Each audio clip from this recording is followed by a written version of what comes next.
As we read the book of Acts, we see all sorts of things going on which nobody, so far as I know, would say must be mandatory for the church ever afterwards. For instance, when Paul wants to get from the Middle East to Rome, he goes by boat round by the Turkish coast, by Cyprus, gets shipwrecked on Malta, and so on.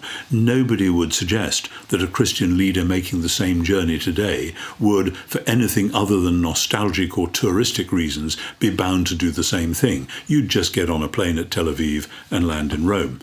And there must be many other things like that to do with the lifestyle of the first century, what was possible and not possible then, which we just cheerfully ignore.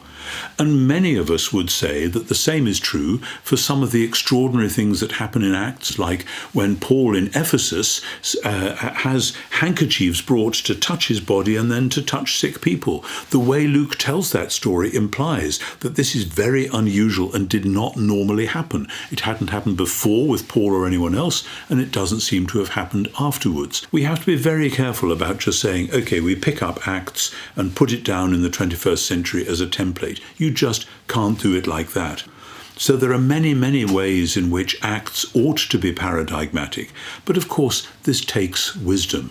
And it's up to each individual church, each individual preacher, Christian leader, that in studying this book, to wrestle together with the questions. What are the things where we say, yes, this is our story, and we are going to do it the same way? And what are the things where we say, well, that was how the whole thing got started, but as with any organization, the way you start something and the way you carry it on may quite appropriately not be the same. It's not the same sort of process or purpose.